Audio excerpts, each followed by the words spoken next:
राज्यों के प्रयास देश के सामूहिक लक्ष्यों को प्राप्त करने में बहुत सहायक होंगे। ऐसे में वाटर विजन एट 2047 अगले 25 वर्षों की अमृत यात्रा का एक महत्वपूर्ण आयाम है। सातवें सम्मेलन में होल ऑफ द गवर्नमेंट और होल ऑफ द कंट्री इसके विजन को सामने रखकर चर्चाएं होना बहुत स्वाभाविक और आवश्यक भी है। होल ऑफ गवर्नमेंट का एक पहलू ये भी है कि सभी सरकारें एक सिस्टम की तरह, एक ऑर्गेनिक एंटिटी की तरह काम करें। राज्यों में भी विभिन्न मंत्रालय जैसे जल मंत्रालय हो, सिंचाई मंत्रालय हो, कृषि मंत्रालय हो, ग्रामीण विकास मंत्रालय हो, पशुपालन का विभाग हो, उसी प्रकार से शहरी विकास मंत्रालय,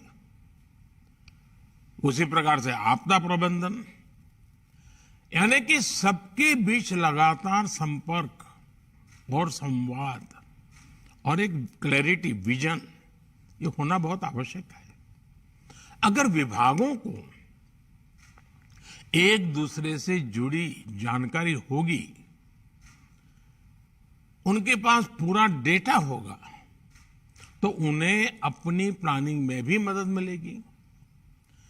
साथियों, हमें यह भी समझना होगा कि सरकार के अकेले प्रयास से ही सफलता नहीं आती। जो सरकार में है उन्हें इस सोच से बाहर निकलना होगा कि उनके अकेले के प्रयास से अपेक्षित परिणाम मिल जाएंगे।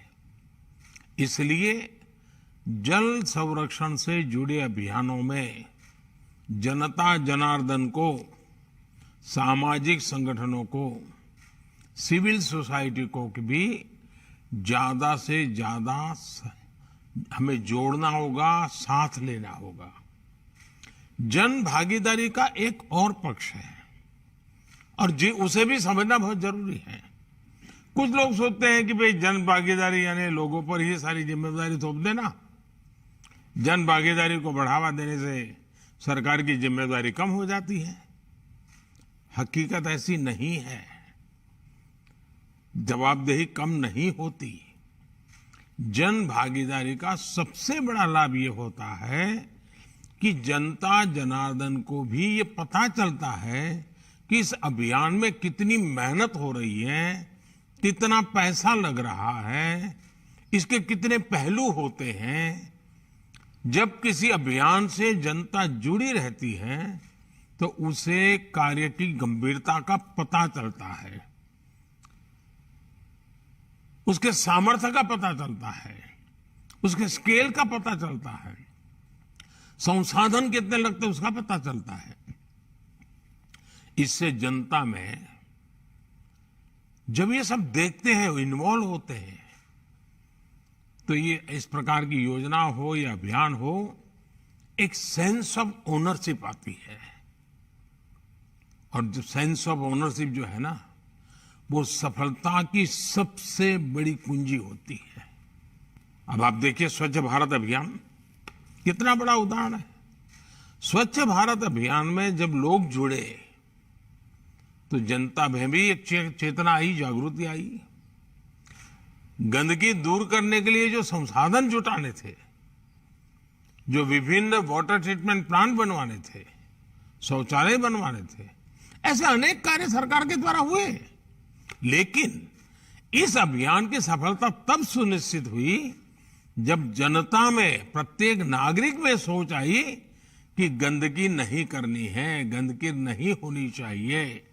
गंदगी के प्रति एक नफरत का भाव नागरिकों में आने लगा। अब जनभागीदारी की यही सोच हमें जल संरक्षण के लिए जनता के मन में जगानी है। इसके लिए जनता को हम जितना ज्यादा जागरूक करेंगे उतना ही प्रभाव पैदा होगा। जैसे हम जल जागरूकता महोत्सवों का आयोजन कर सकते हैं, स्थानीय स्तर पर होने वाले मेलों में पानी को लेकर जागरूकता संबंधी कई आयोजन जोड़ सकते हैं। विशेषकर नई पीढ़ी इस विषय के प्रति जागरूक हो, इसके लिए हमें पाठ्यक्रम से लेकर स्कूलों में एक्टिविटीज तक इनोवेटिव तरीके सोचने होंगे। आप जानते हैं कि देश हर जिले में 75 अमृत सरोवर बना रहा है।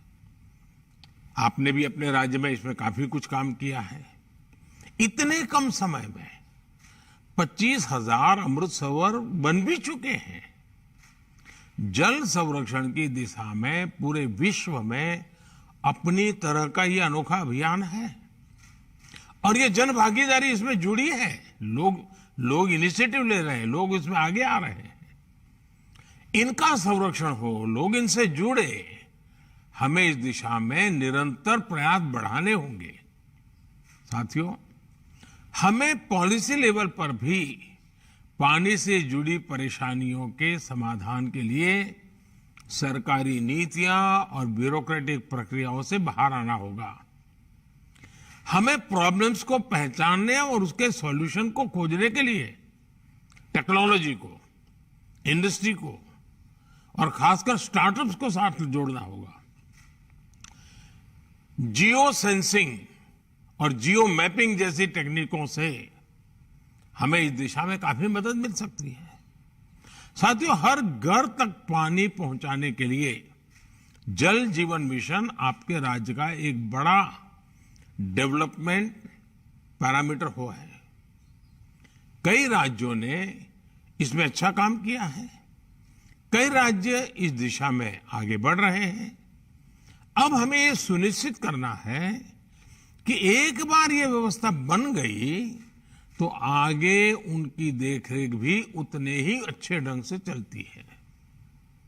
ग्राम पंचायतें जल जीवन मिशन का नेतृत्व करें और काम पूरा होने के बाद ये सर्टिफाई भी करें कि पर्याप्त और स्वच्छ पानी उपलब्ध हो गया है।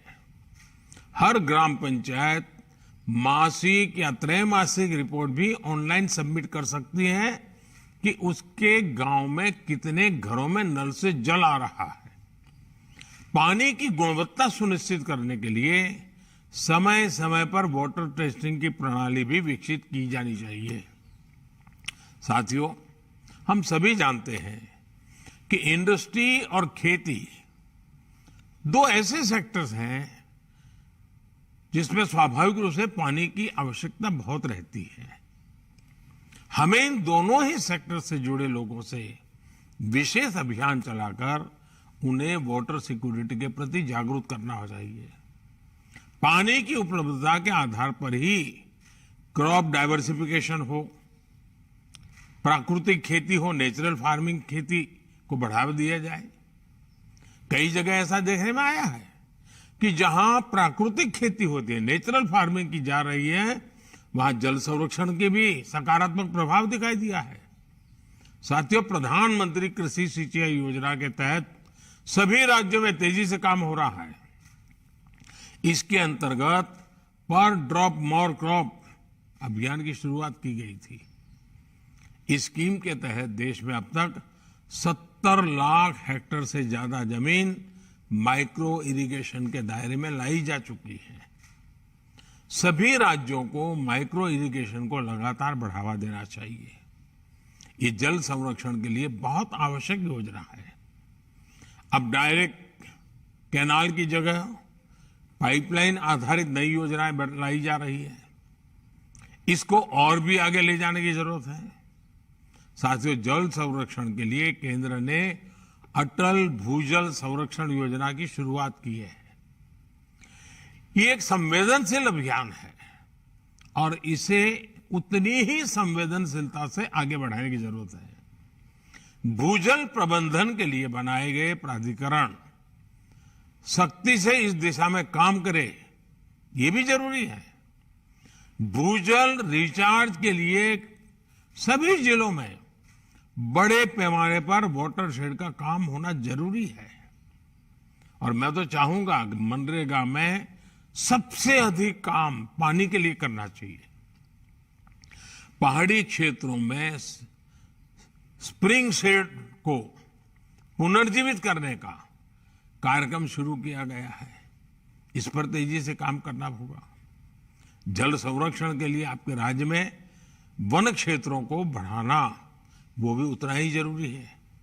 इसके लिए पर्यावरण मंत्रालय और जल मंत्रालय साथ मिलकर काम करें। लगातार पानी पहुंचाने के लिए जरूरी है कि पानी के सभी स्थानीय स्रोतों के संरक्षण पर भी ध्यान दिया जाए। ग्राम पंचायतें अपने लिए अगले 5 साल का एक्शन प्लान भी बनाएं। पानी को केंद्र में रख करके बनाएं, जिसमें पानी सप्लाई से लेकर स्वच्छता और वेस्ट मैनेजमेंट तक का रोड मैप हो। किस गांव में कितना पानी आवश्यक है और उसके लिए क्या काम हो सकता है, इसके आधार पर कुछ राज्यों में पंचायत स्तर पर वाटर बजट तैयार किया गया है।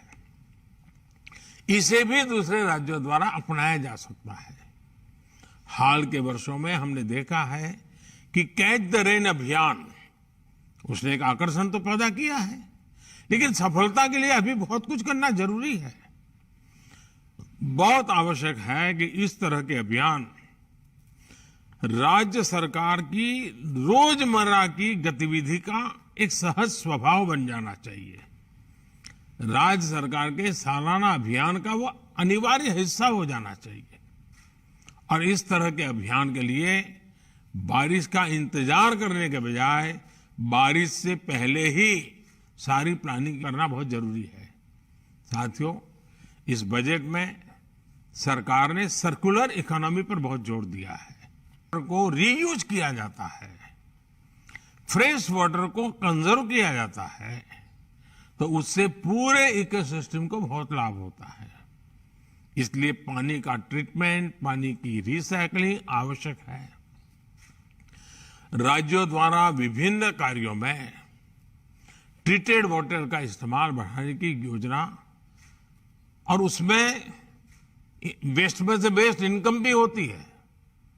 आपको लोकल नीड्स की मैपिंग करनी होगी, उस हिसाब से योजनाएं बनानी होगी। हमें एक और बात ध्यान रखनी है, हमारी नदियां, हमारी वाटर बॉडीज पूरे वाटर इकोसिस्टम का सबसे अहम हिस्सा होते हैं। हमारी कोई भी नदी या वाटर बॉडी बाहरी कारकों से प्रदूषित न हो, इसके लिए हमें हर राज्य में वेस्ट मैनेजमेंट और सीवेज ट्रीटमेंट का नेटवर्क बनाना होगा। ट्रीटेड वाटर का दोबारा इस्तेमाल हो, इसके लिए भी हमें प्रभावी व्यवस्था पर ध्यान देना होगा। नमामि गंगे मिशन को टेम्पलेट बनाकर कोलैबोरेशन और कोऑर्डिनेशन का विषय बने, राज्यों के बीच कोऑपरेशन का विषय बने, ये है हम सबकी जिम्मेदारी है।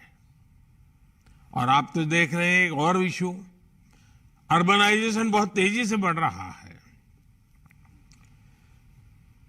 बहुत तेजी से हमारी आबादी अर्बनाइजेशन की दिशा में बढ़ने वाली है।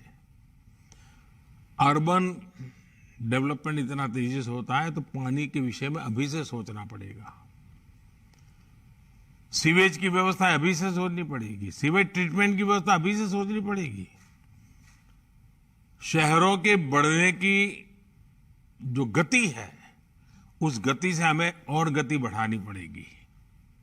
मैं आशा करता हूं कि हम इस समिट में हर एक के अनुभव को साझा करेंगे, बहुत ही सार्थक चर्चा होगी,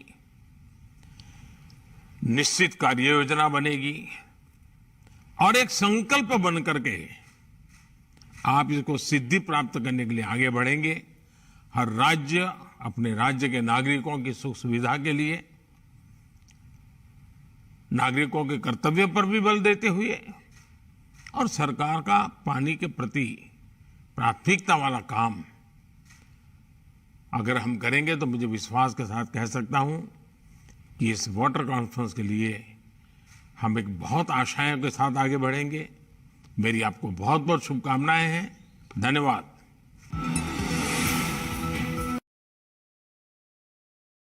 पहला अखिल भारतीय सम्मेलन अपने आप में बहुत महत्वपूर्ण है। आज भारत वाटर सिक्योरिटी पर अभूतपूर्व काम कर रहा है, अभूतपूर्व निवेश भी कर रहा है। हमारी संवैधानिक व्यवस्था में पानी का विषय राज्यों के नियंत्रण में आता है। जल संरक्षण के लिए राज्यों के प्रयास देश के सामूहिक लक्ष्यों को प्राप्त करने में बहुत सहायक होंगे। ऐसे में वाटर विजन एट 2047 अगले 25 वर्षों की अमृत यात्रा का एक महत्वपूर्ण आयाम है। साथियों, इस सम्मेलन में होल ऑफ द गवर्नमेंट और होल ऑफ द कंट्री इसके विजन को सामने रखकर